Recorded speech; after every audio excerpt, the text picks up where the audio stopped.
Very next morning, William and Daenerys wakes up and they get dressed. And William finally, seeing that she seems to be in a better mood, decides to see how she feels. So, are you feeling better now? She doesn't say anything at first. I love watching you sleep. You look so cute, beautiful when I see you breathe. And she kind of doesn't, kind of wondering about this. Well, you do. I mean, of course, I guess there's always something beautiful about you that I can see. She has this smile about him, then looks back at him again. What? You always seem to amaze me with the kind words you speak, William. I do thank you for cheering me up. And yes, I am feeling much better now that we got past the part of what happened to my father when he was killed. And so she leans forward and kisses William for the longest time. Then they go into the dining hall where Tyrion just happens to be waiting. Well, it was about time you guys showed up. I was wondering if I was going to be eating here by myself.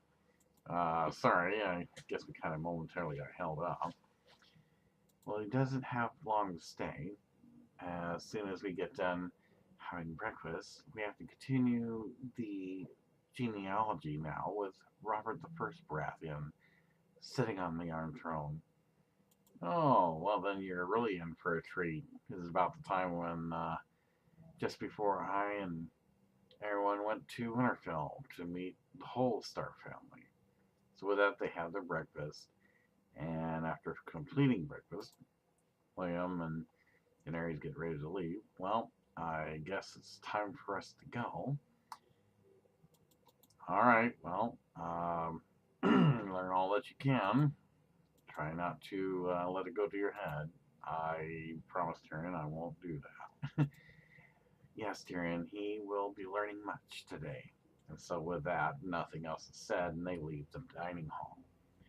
Going past the staircase that leads to the second library, and then into the genealogical hall records once again. She then hands him the scroll, and with not much to say because this is pretty much where he has to stay focused. This is a scroll that tells of King Robert I Baratheon's early reign. Okay, um, is there any interesting tales here? No, there's not much to tell here, but you'll need to stay focused. And so, are you ready to begin? Yes. So, with that, then he continues his lessons now of where King Robert I Baratheon is coronated and now sits the Iron Throne of Swords for the realm of the kingdom.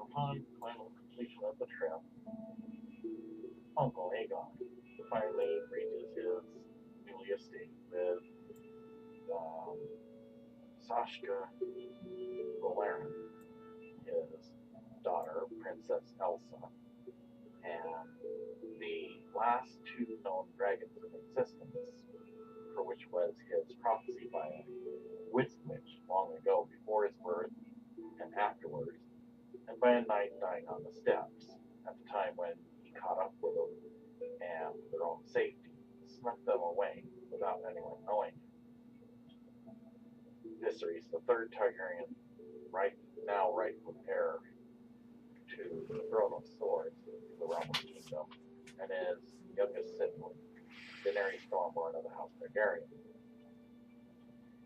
The place was quaint and small, had a nice garden area, and there Aegon would do his best to teach them both of proper etiquettes, mannerisms, and customs of the House of Targaryen for what he knew.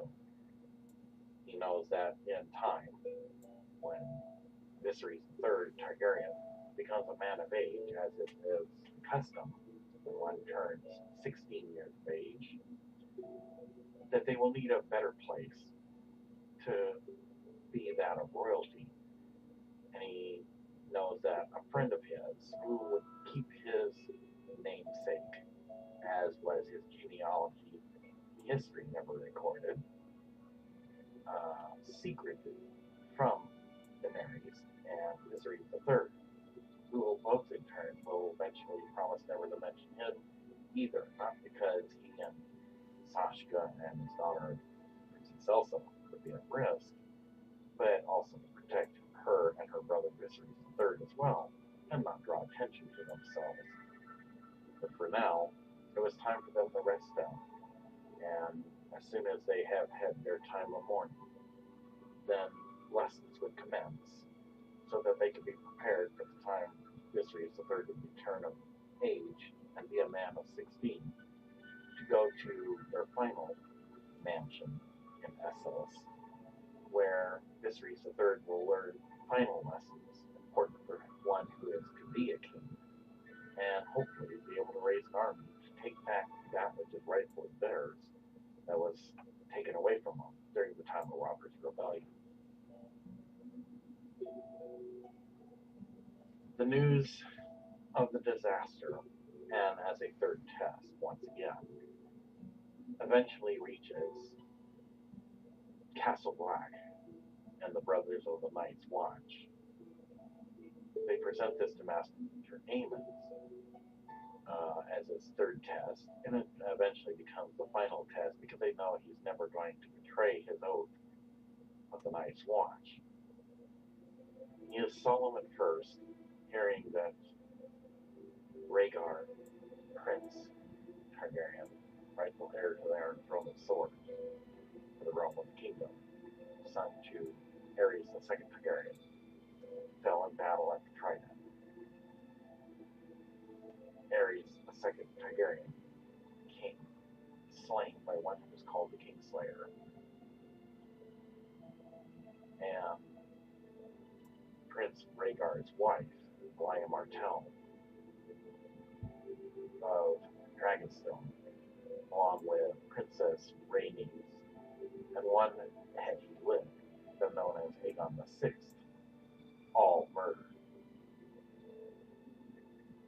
But then, something strange that nobody expected comes across, and the one who would one day meet Jon Snow when the time's right and give him a special sword thinks that Maester Aemon's maybe losing it from all the grief, but Maester Aemon assures him in much symbolism or a certain word where it's like a puzzle that you have to figure out by stating, but two dragons have gotten away, and yet the mountain elk has not seen this. Perhaps the elk is not as smart as the dragon. It takes a while for one to figure this out, and probably won't figure it out until Jon Snow's arrival.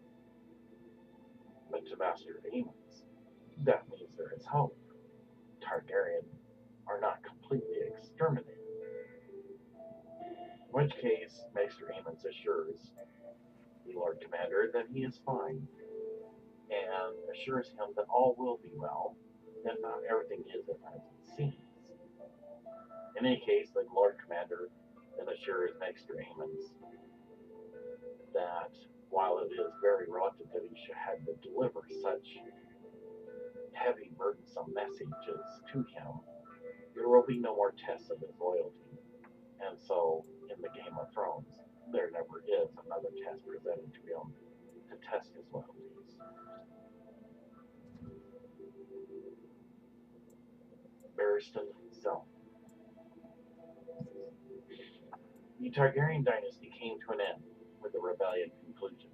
While Barristan had fought bravely for the old dynasty, he He later took King Robert I Baratheon's pardon and was named Lord Commander of Robert's King's Guard.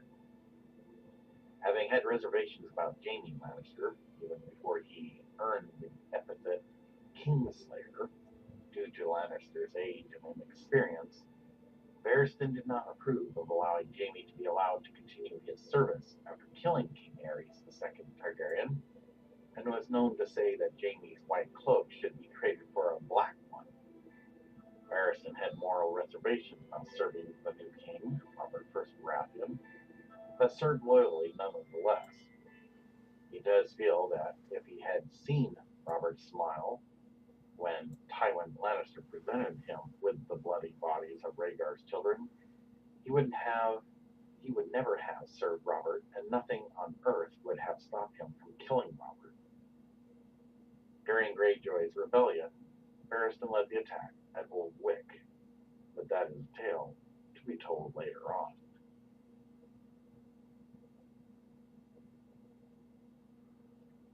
Stannis Baratheon. During Robert's rebellion, Stannis holds Storm's End in Robert's absence, but is besieged by Mace Tyrell and packs her red wine for the best part of the year. Stannis' garrison only avoids starvation thanks to the smuggler Davos Seaworth, who evades the red wine fleet to bring the Baratheon soldiers a cargo of onions and fish. When Eddard Stark arrives to lift the siege, Stannis knights Davos as reward for his aid, but also insists that Davos have 4 fingers removed as punishment for his years of smuggling. Davos agrees on the condition that Stannis removes the fingers himself. Stannis is subsequently sent to Dragonstone to capture the island, but arrives to find that Aerys II Targaryen's children, Viserys and Daenerys, had fled. Robert named Stannis Lord of Dragonstone. Stannis feels slighted as their younger brother Renly is named Lord of Storm's End, though it is suggested that this was because Robert was following the custom of granting Dragonstone to the king's heir, and needed Stannis to win over the nobility of Dragonstone, still loyal to the Targaryens. Several years later, Stannis is married to Lady Cersei Florent. When Robert uses their wedding bed to deflower Cersei's cousin, Elena, further insulting Stannis. Stannis and Cersei have a daughter together, Shireen, who nearly dies in infancy after contracting grayscale and is left disfigured. Stannis, who is named Robert's Master of Ship, destroys the Iron Fleet at Fair Isle during the Greyjoy Rebellion and helps subdue Great Wick. Stannis comes to suspect that Robert's children with Cersei Lannister are not actually his, and reveals his suspicions to Robert's hand of the Jon Arryn. Jon understands this and advises Stannis Baratheon to be a little patient and wait a little longer, but keep this to himself, since they had just won a total victory in getting the Iron Throne of Swords for the realm of the kingdom. Stannis agrees, but on the condition that he will only wait for so long, on not saying anything about his elder brother Robert I Baratheon's children not being that of his own, but suspected as that of incest of one whom he is married to. So with this understanding and mutual agreement between Jon Arryn and Stannis Baratheon, nothing more is said, and they go their separate ways.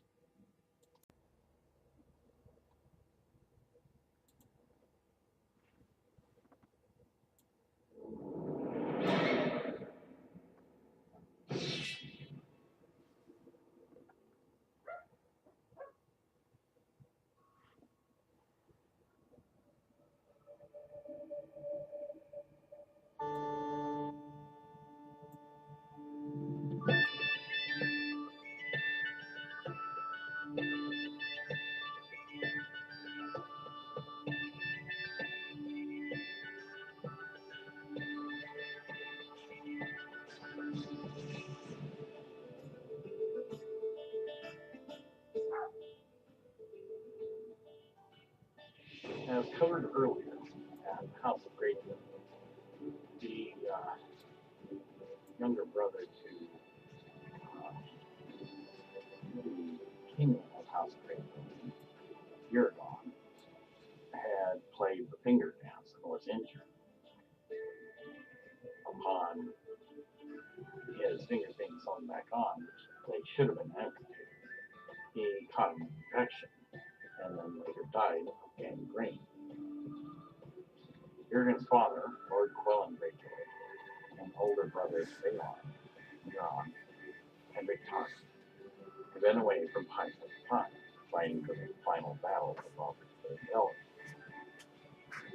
Later on, Lord Quellen died, and Aegon's brother Balon returned home as the new Lord Jaime Lanisters. To avenge his brother's death, he took off the maester's fingers and had Lady Piper sew them back on. The maester died raving.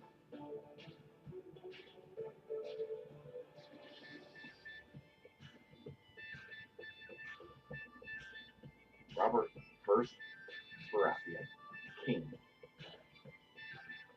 In marriage, though he had no wish to marry after Lyanna's death, Rome needed an heir, and John Arryn suggested that Robert marry Lady Cersei of House Lannister, the only daughter of Lord Tywin Lannister, to ensure political stability and Tywin's support should Viserys ever attempt to win back his throne. Robert and Cersei were married in 284 AC, the Great Seven to Balon. The tourney was held to celebrate the wedding. However, during their wedding night, a drunken Robert accidentally whispered Lyanna into Cersei's ear whilst consummating the marriage, an act that would set the tone for their marriage. That night was the only night sex between Robert and Cersei was consensual. While Robert claimed his rights frequently during the early years of their marriage, his drinking led him to him hurting Cersei during those encounters, and she confronted him once during their first year of marriage. Robert claimed it was because of the drink, and he was not to blame. According to Robert, he did not remember anything on those nights, but according to Cersei, Robert did recall what he did to her, but felt that pretending to have forgotten was easier than facing the truth. Over time, Robert came to Cersei's bed less frequently, not even once a year. Cersei began to loathe her husband, and her cold attitude towards him created a distance between them. Meanwhile, Robert remained in love with Lyanna Stark for years after her death, further placing a strain upon the marriage. Robert preferred to drink, feast, and hoard.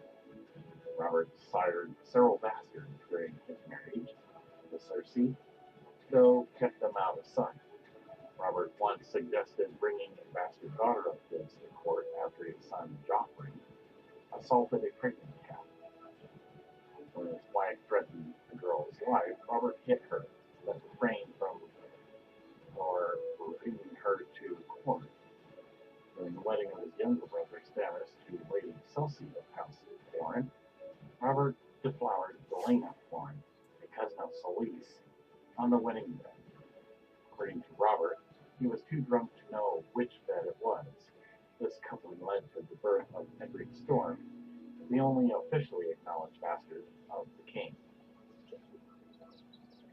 Cersei had had an incestuous relationship with her twin brother Jaime Lannister for years, and they continued their illicit relationship after Cersei's marriage to Robert.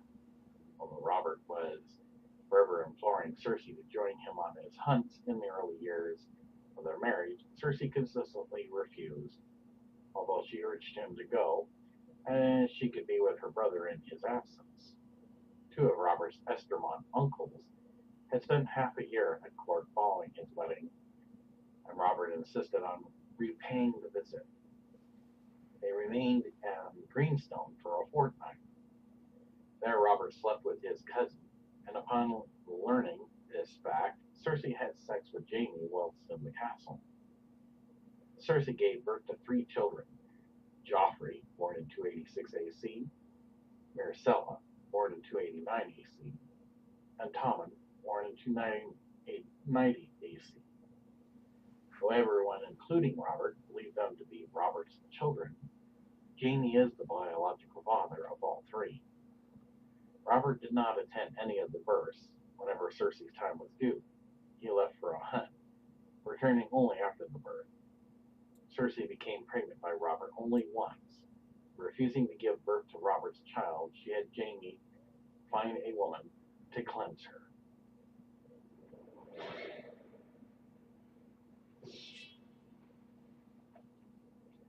Cersei Lannister. In marriage, after the conclusion of Robert's rebellion, a marriage was arranged between Cersei and the new king, Robert I Baratheon, in order to seal the new royal house's alliance with House Lannister.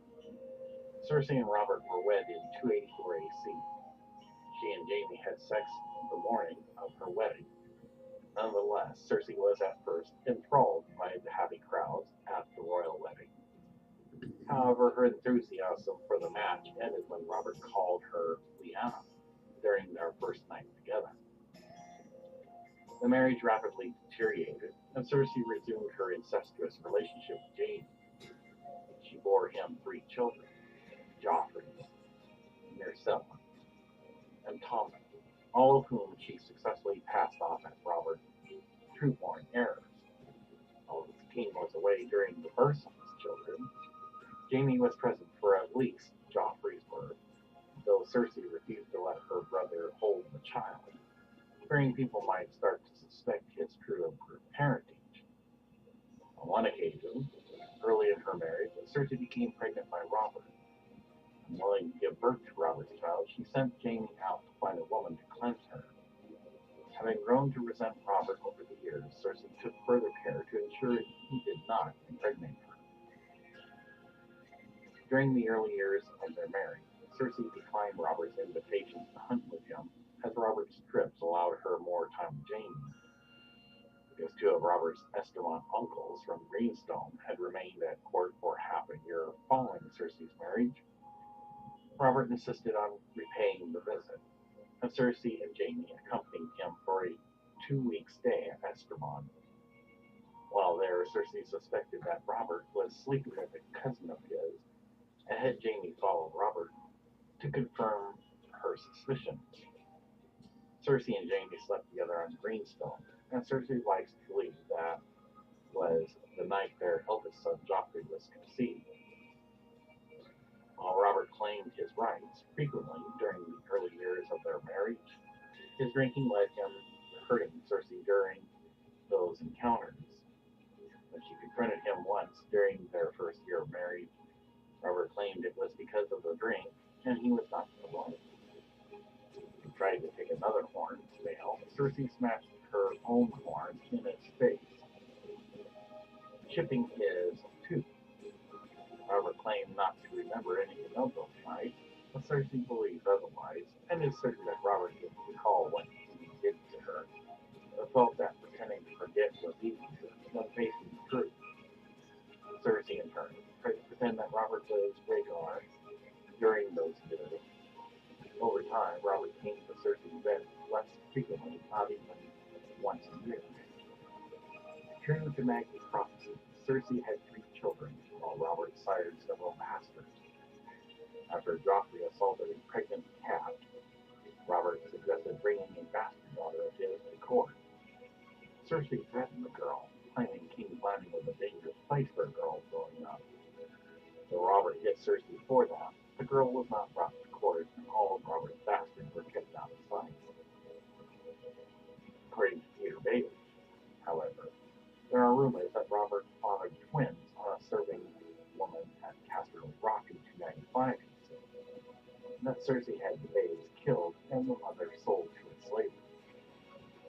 Eventually, Stannis Baratheon, familiar with the appearance of his brother Robert's black-haired, blue-eyed bastard offspring, grew suspicious of the royal children's lack of resemblance to their supposed father. He confided in Jon Arryn, the hand of the king, and the 2 investigated the matter together. After the tourney on Prince Joffrey's name, Cersei and her children traveled with Lord Tywin to Casterly Rock. During the fortnight following the tourney, Jon was poisoned and fell ill, eventually dying before he could act. While Cersei was innocent of the fact, Stannis was convinced that she was responsible for Jon's death, and he fled to Dragonstone.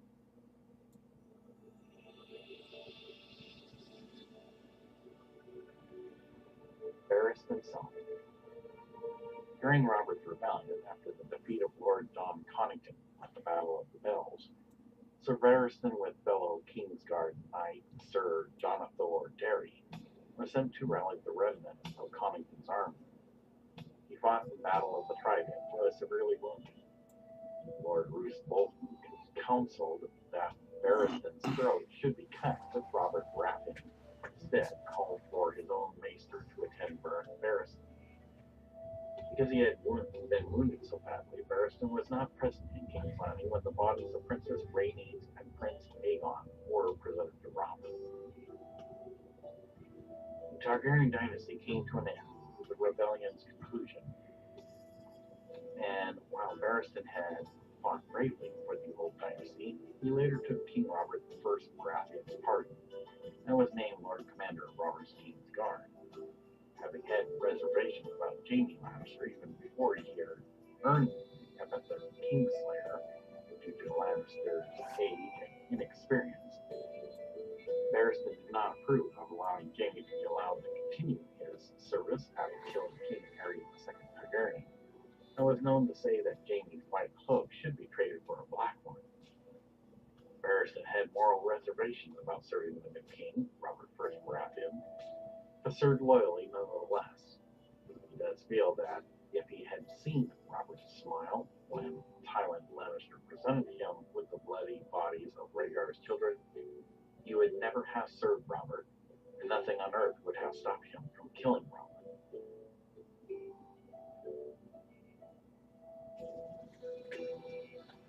Tyrion Lannister. When Cersei married King Robert I Baratheon 2 days before his decease, Tyrion came to King's Landing for the wedding, where he sought out the dragon skulls, which had decorated the throne room during the Targaryen reign, but which had been taken down by Robert. For his 23rd birthday, Tyrion received a mare from his brother Jaime. He used a suit of plate armor crafted for his misshapen body at Castle Rock.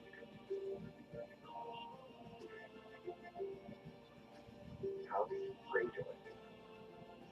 Robin Greyjoy was the ninth son of Lord Quillen Greyjoy and his only son by his third wife, Lady Piper.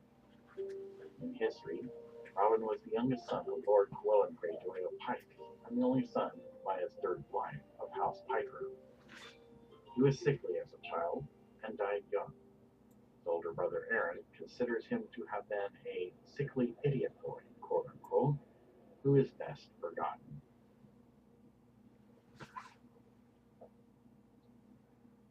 Lord Grandison.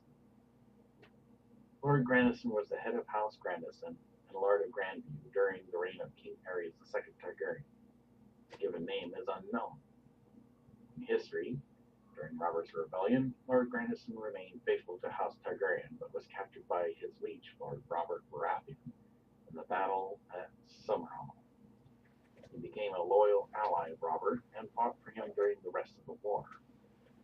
A year later, after he was wounded at the Battle of the Trident, he had later died of his wounds.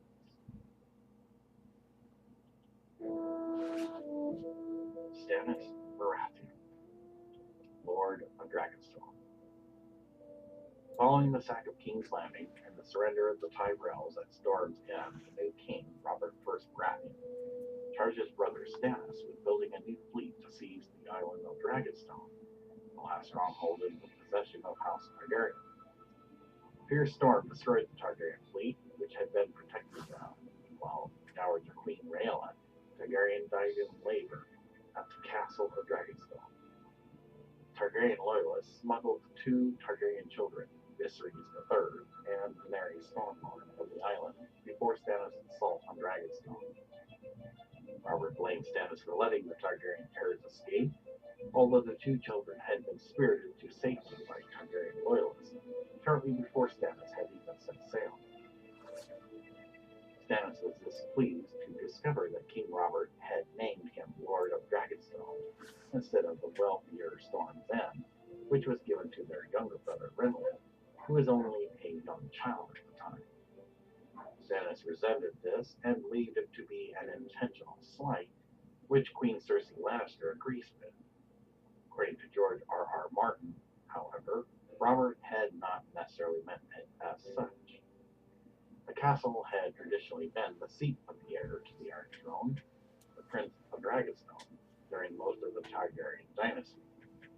So the then childless Robert was granting it to his heir at the time, Stannis. Now the Lord of Dragonstone, Stannis became the head of House Baratheon of Dragonstone. Stannis was appointed to Robert's small council as the master of ships. A few years later, he wed Lady Cersei of House Florent. During the wedding, King Robert deflowered Laena Florent, a cousin of Khaleesis, on the wedding bed. This coupling led to the birth of Edric Storm, the only officially acknowledged bastard of the king. Stannis insisted that the boy was a slight upon the honor of his wife's house and promptly shipped him off to his brother Renly at Storm's End.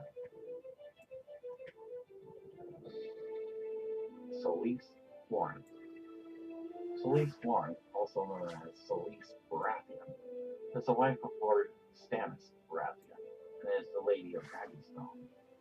Khaleesi is a fervent worshipper of Royler and a supporter of Melisandre. Television adaptation Game of Thrones, she is portrayed by Sarah McKeever and Tara Fitzgerald.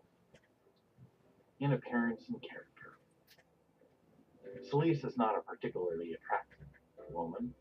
She is as tall as her husband, thin, and has the Florent trait of two large ears.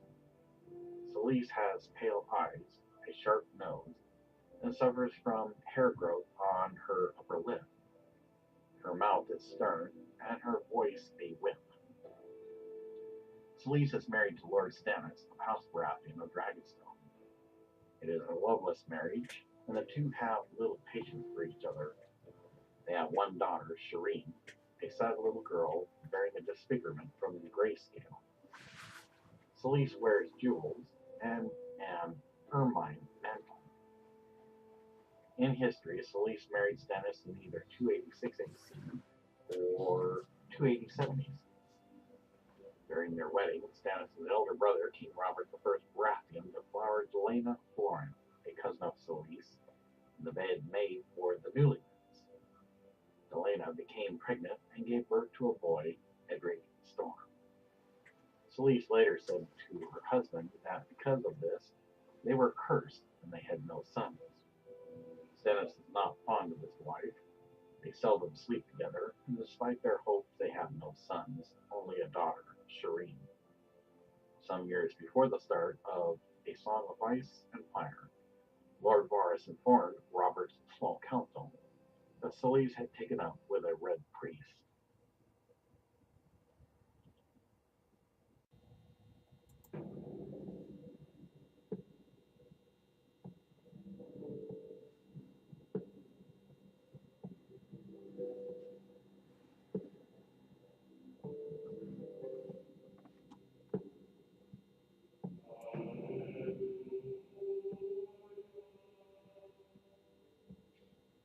Rebellion's aftermath. In late 283 AC, Robert was crowned king, pardoned many of his former enemies. Robert appointed Sir Barristan Selmy as the Lord Commander of his King's Guard, despite Eddard Stark urging Robert to strip Sir Jaime Lannister of his white cloak. Robert listened to Jon Arryn's advice and pardoned Jaime together with Master of Whispers, Varys, and Grand Maester Pycelle, and continued to serve in the King's Guard along with Sir Barristan Selmy. At his coronation feast, Robert joked to Jaime about the fact that Jaime was already being called Kingslayer.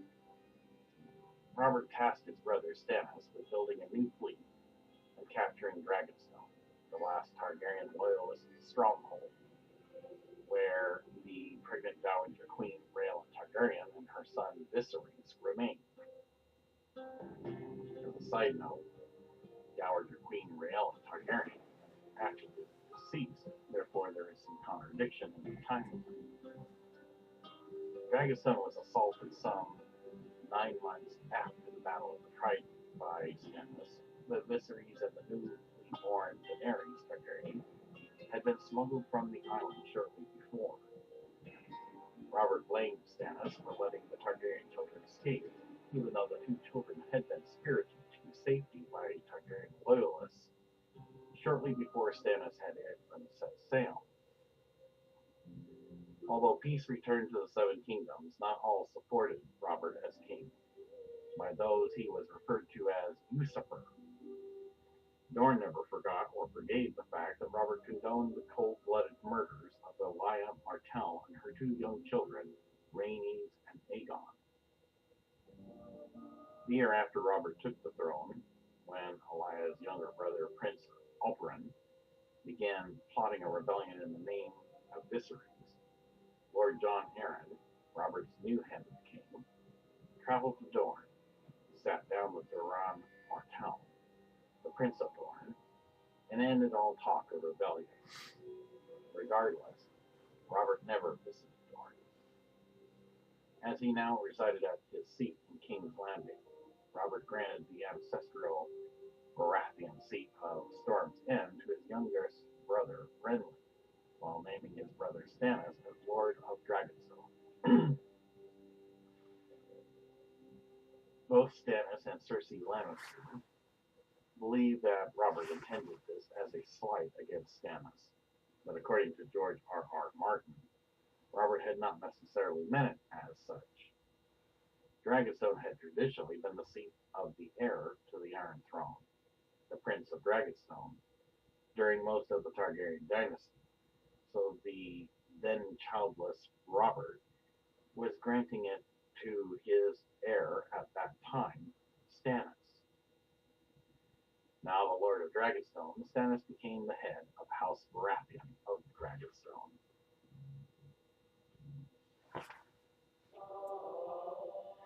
Jon Arryn, Hand of the King.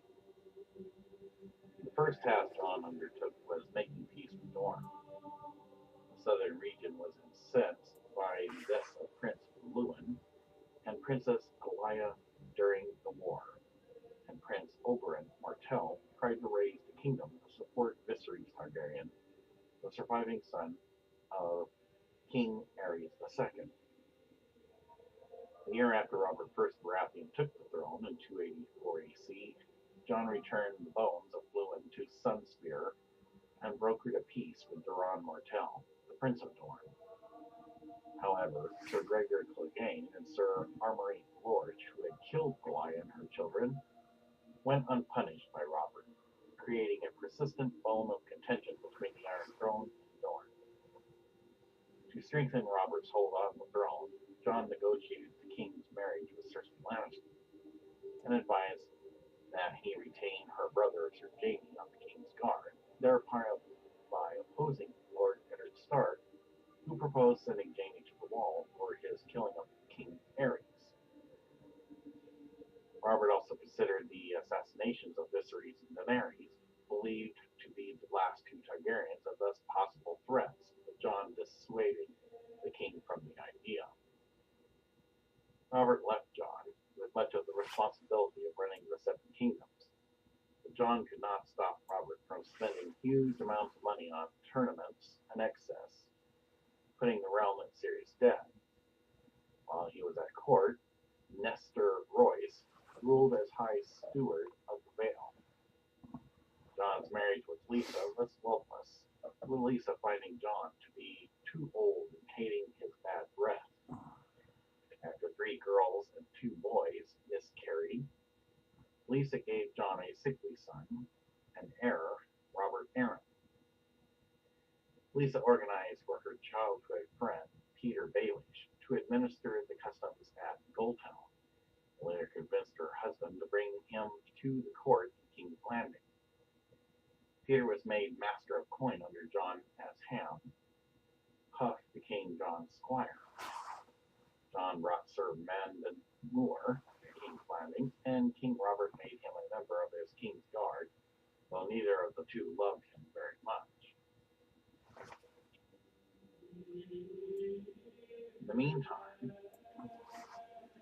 the sole survivor to the Faith of the Seven Crusaders had returned to King's Landing secretly, and upon hearing that Robert I Baratheon is now a king, didn't want to get punished for acting without Aerys II Targaryen's approval, let alone continuing to act without Robert I Baratheon's approval.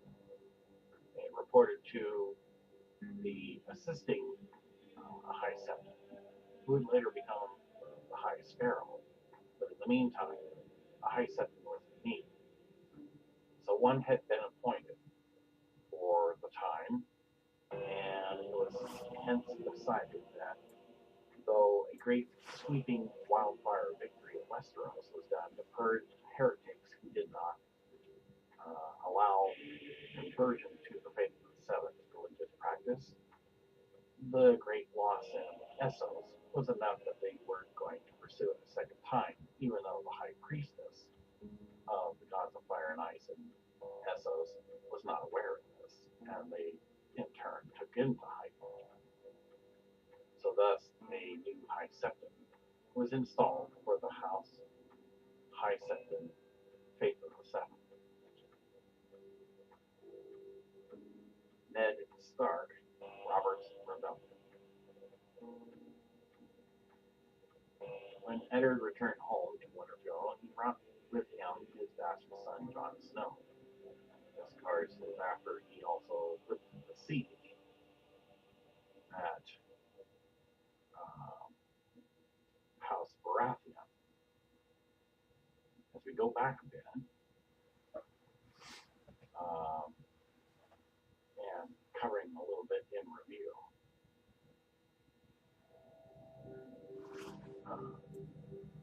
Eddard felt the sack of King's Landing dishonored Robert because he was disappointed that Robert, upon arriving in the city, did not share his moral outrage, in particular defended the murder of Rhaegar's children.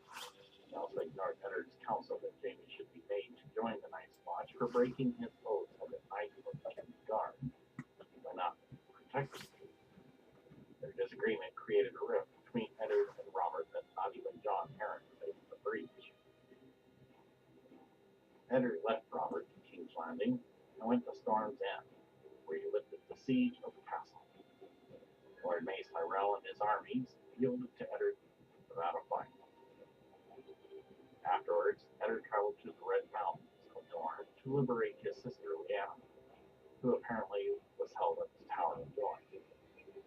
When Eddard arrived along with 6 companions, he found the tower guarded by 3 members of the King's Guard, Arthur Dane, Oslo West, and Lord Commander Gerald Hightower. The resulting skirmish saw the deaths of all but Eddard and 1 companion, Howland Reed. Eddard is said to have killed Arthur, the Sword of the Morning, single combat. Unfortunately, when Eddard found Lyanna, she was already dying. For her death, she made Eddard promise her something, and what he promised her has not yet been revealed. Experience haunts Eddard, and he recalls her promising, quote unquote, on multiple occasions. However, the shared grief over Lyanna led to his reconciliation with his friend, now King Robert I.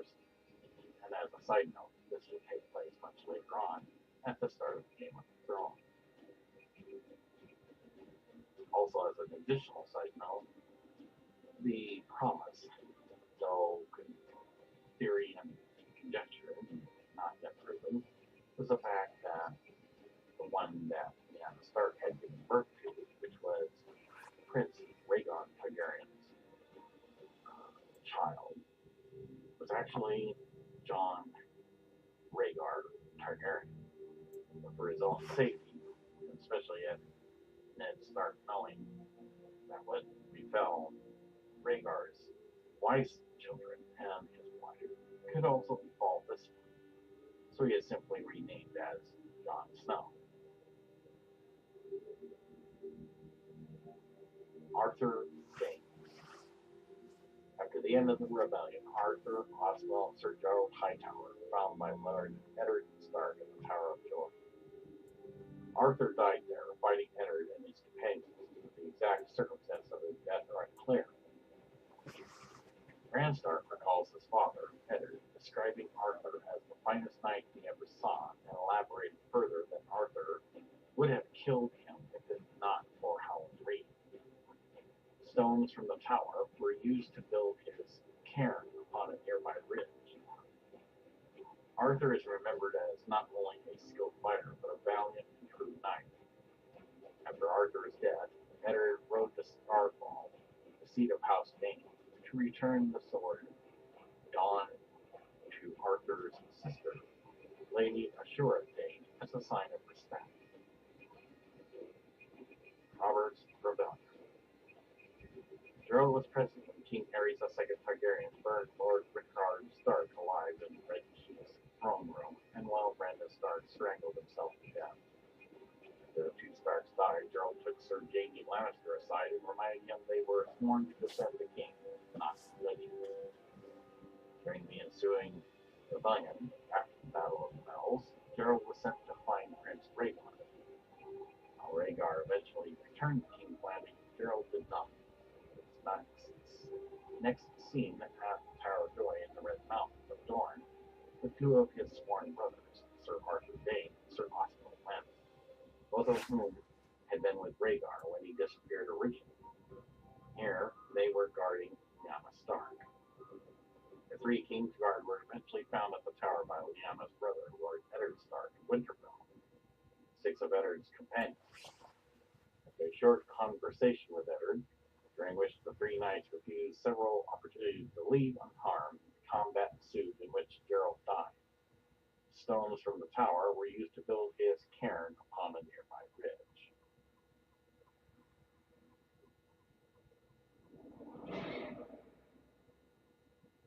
Gendry.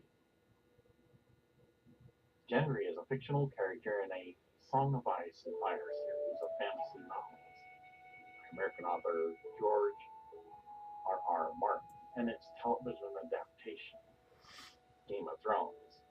He is a non-POV character, first appearing in 1996 in Game of Thrones and subsequently appeared in a Clash of Kings in 1998, Storm of Swords in 2000, and A Feast for Crows in 2005.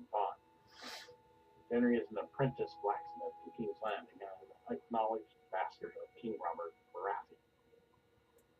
Gendry is portrayed by English actor by the English actor Joe Dempsey in the HBO television adaptation. He and the rest of the cast were nominated for Screen Actors Guild Award for Outstanding Performance by an Ensemble in a Drama Series in 2014. Character description. Gendry was born in King's Landing and is one of 16 bastard children of King Robert Baratheon. He's portrayed as tall and very muscled, having blue eyes and thick black hair, very similar to his biological father, Robert, and Uncle Renly in their youth. Lyanna Stark once almost mistook him for Renly for a moment. He is stubborn and easily confused. Gendry never knew who his father was. His mother was a worker at an ale house and died when he was still a young boy, and all he remembers of her was that she had blonde hair. Later on, Tavho Mott, a master armorer from Quovar, was offered double the customary fee by a lord who had concealed identity to take Gendry in as an apprentice, but accepted him for free after being impressed by the boy's physique. Gendry turns out to be a talented apprentice and likes to spend time polishing a bullhead helmet that he proudly made for himself. Novel storyline. Gendry is not a point of view character in the novels, and his actions are witnessed and interpreted primarily through the eyes of Arya Stark, as well as some description from Eddard Stark and Brianna of Tarth. He's one of the four surviving biological children, along with Maya Stone, Edric Storm, and Bella Rivers of King Robert I.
The Red Priests.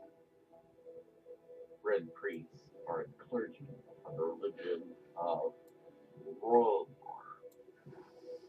called so because of the loose crimson robes they wear. Red priests, who may be male or female, administer the last kiss to deceased followers of the Lord of Light. They are a common sight in Essos, as the faith of Volars influence is more widespread. Children are sometimes given to temples of Volvar to be raised into the priesthood. Red temples also buy children to serve as slaves of Volvar and raise them as priests, temple prostitutes, or warriors known as the Fiery Hand. In cities where slaves are branded with facial tattoos, slave red priests have flames tattooed across their faces. The known priest that started this religious faction is Deanerys, the high priest of Rolar of Balon IX. At the time, Stannis Baratheon marrying Khaleesis, she got to know Thoros of Myr, member of the Brotherhood without banners.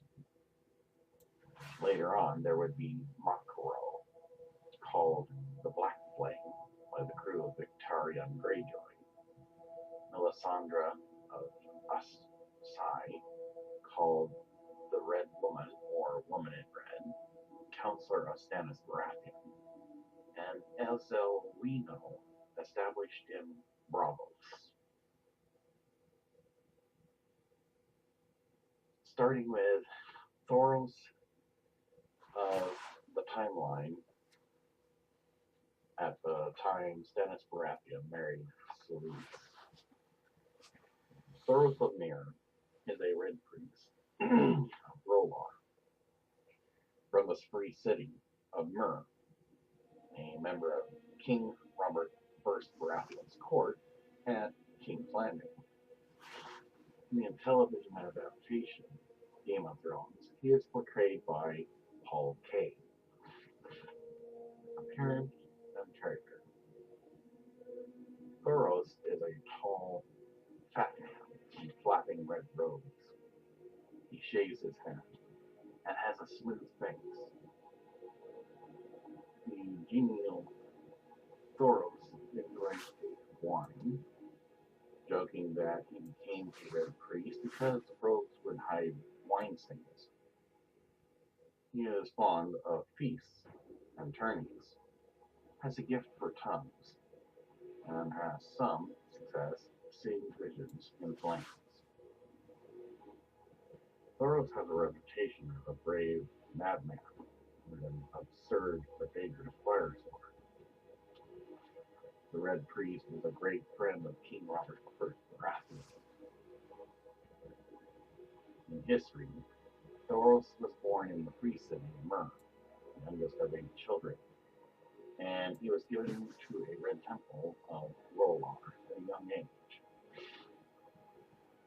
He earned his priesthood, but was never overly pious due to his taste for fighting, drinking, and women. Thoros was sent to King's Landing and hoped he could convert the fire-obsessed King Aegon II Targaryen, but he was unsuccessful and started to question his own faith. During Robert's rebellion, Thoros was present when the corpse of Aegon and Rhaenys Targaryen, clothed in red cloaks to hide their wounds, were presented by Lord Tywin Lannister to Lord Robert Baratheon before the Iron Throne. Thoros has never forgotten Sir Gregor Clegane's brutality during the sack of King's Landing. Thoros became a frequent drinking companion of the new king, Robert I, during the Greyjoy Rebellion. Thoros earned recognition for being the first over the wall at Pike. Thoros is a frequent tourney melee champion, using cheap swords set aflame with wildfire to spook other combatant horses. 3 times Thoros defeated Sandor Clegane in the melees. At the tourney on Prince Joffrey's name day, Thoros was defeated by Lord Jon Rice with a common mace after the fire of his sword guttered out. Tom Mott, displeased with the burning of swords, overcharges Thoros for replacements, but Robert is glad to provide for his friend.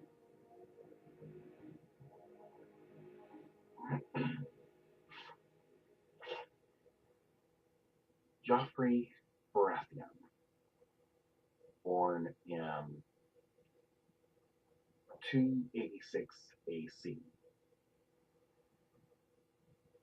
Jeoffrey Baratheon, Prince Jeoffrey Baratheon, is known to the Seven Kingdoms as the oldest son and heir of King Robert I Baratheon and Queen Cersei Lannister, a member of House Baratheon of King's Landing. His siblings are Princess Myrcella and Prince Tommen. In the television adaptation, Game of Thrones, he is played by Jack Gleeson. Parents and character. Joffrey has the Lannister look and is tall for a boy his age, with blonde curly hair. Known to be handsome, he has bright green eyes, pouty lips, and an evil sneer. Jon Snow thinks that Joffrey looks like a girl. He always wears the finest clothing and accents as befits the royal heir. His surcoat is divided, showing both the Baratheon stag of his father, King Robert I, and the Lannister lion of his mother, Cersei. Joffrey is a skilled dancer, 12 years old at the beginning of A Song of Ice and Fire. Joffrey was strong-willed as a child and has an uncontrolled temper, not unlike Cersei, and an unchecked sadistic streak. He has little sense of right or wrong, which often leads him into trouble, especially when he loses his temper. When things go wrong, he always blames the problems on others. Despite being willful, he is reckless, vicious, cruel, and not very intelligent, all of which combine to make him prone to irrational and bad judgments. Sansa Stark, born at Winterfell in 286 AC. Sansa Stark is a member of House Stark and is the elder daughter of Lady Catelyn and Lord Eddard Stark. She has 3 brothers, Robb, Bran, and Rickon, and a younger sister, Arya, and a half-brother, Jon Snow. Sansa Stark is one of the major POV characters in the books. In the television adaptation Game of Thrones, she is played by Sophie Turner. Appearance and character. Sansa is traditionally beautiful, taking after her mother's family, House Tully, with her high cheekbones, vivid blue eyes, and thick auburn hair. She is 11 years old at the start of A Song of Ice and Fire. As she grows up, her figure has been described as tall, graceful, and womanly.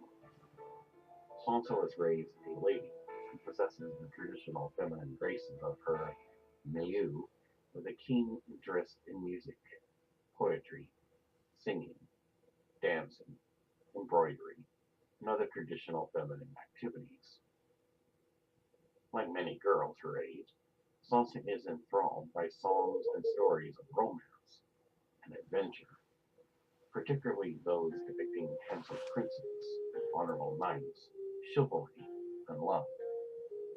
Initially, those songs and stories were Sansa's vision of the world beyond Winterfell, a world she desperately wishes to experience, but she has later disabused of such innocent, romanticized notions. She keeps faith with both the old gods and the Seven. Sansa's relationship with her sister Arya is often strained, and the two are opposites in most respects. She is fond of lemon cakes.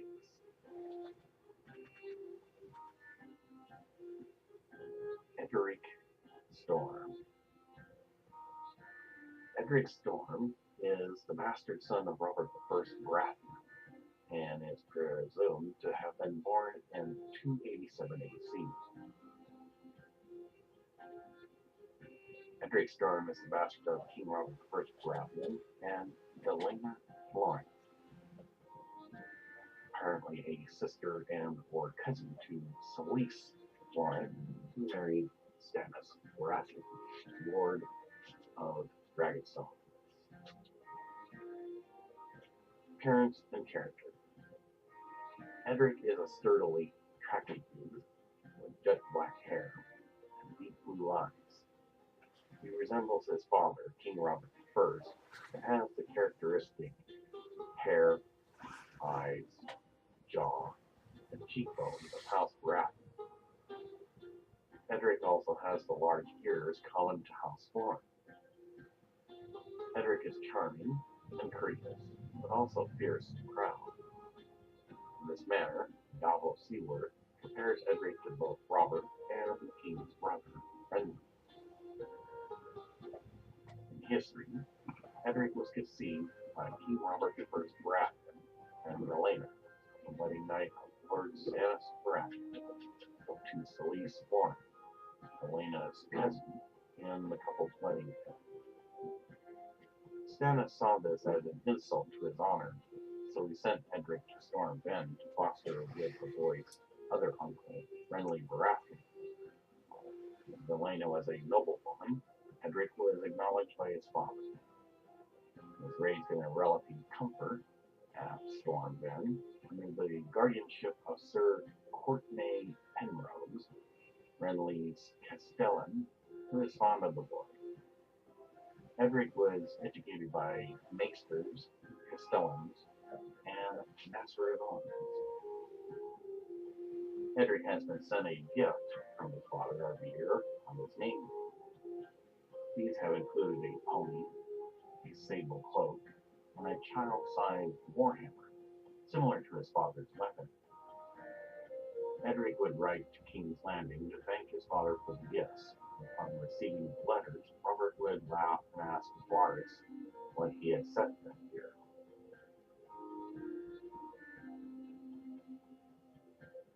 Balon Greyjoy. On or about what would be considered 289 AC, Balon IX Greyjoy declares independence from the Iron Throne.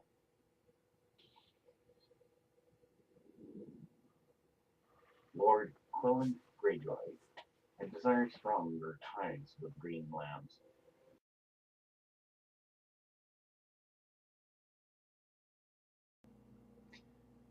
This then concludes the first part of the early reign of King Robert I Baratheon after his coronation. Now that Balon IX Greyjoy has declared his independence and is now king of House Greyjoy on the Iron Islands, this could be the first step towards a new rebellion known as the Greyjoy Rebellion. This will be coming up, of course, in the next part of the House Targaryen Genealogy 101 History.